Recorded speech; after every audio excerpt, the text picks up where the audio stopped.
ಯಾದಗಿರಿಯಲ್ಲಿ ಹಾಸ್ಟೆಲ್ ಊಟ ಸೇವನೆ ಮಾಡಿದಂಥ ವಿದ್ಯಾರ್ಥಿಗಳು ಅಸ್ವಸ್ಥಗೊಂಡಿರುವಂಥ ಘಟನೆ ನಡೆದಿದೆ. 30ಕ್ಕೂ ಅಧಿಕ ವಿದ್ಯಾರ್ಥಿಗಳು ಅಸ್ವಸ್ಥಗೊಂಡು ಆಸ್ಪತ್ರೆಗೆ ದಾಖಲಾಗಿದ್ದಾರೆ ಅನ್ನುವಂಥ ಡೀಟೇಲ್ ಸಿಗ್ತಾ ಇದೆ.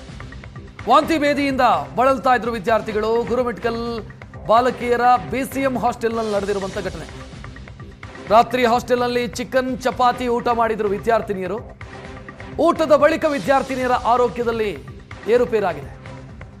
ಅಸ್ವಸ್ಥ ವಿದ್ಯಾರ್ಥಿನಿಯರನ್ನ ಗುರುಮಿಟ್ಕಲ್ ಆಸ್ಪತ್ರೆಗೆ ದಾಖಲಿಸಿ ಚಿಕಿತ್ಸೆ ನೀಡಲಾಗ್ತಾ ಇದೆ.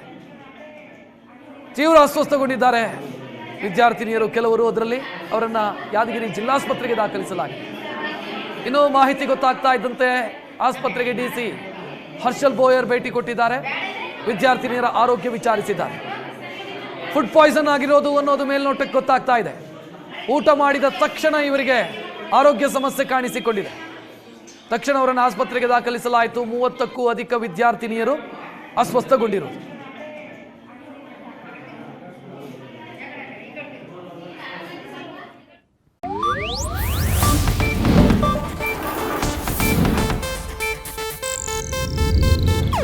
ಇದು ಏಷ್ಯಾನೆಟ್ ನ್ಯೂಸ್ ನೆಟ್ವರ್ಕ್ ಪ್ರಸ್ತುತಿ.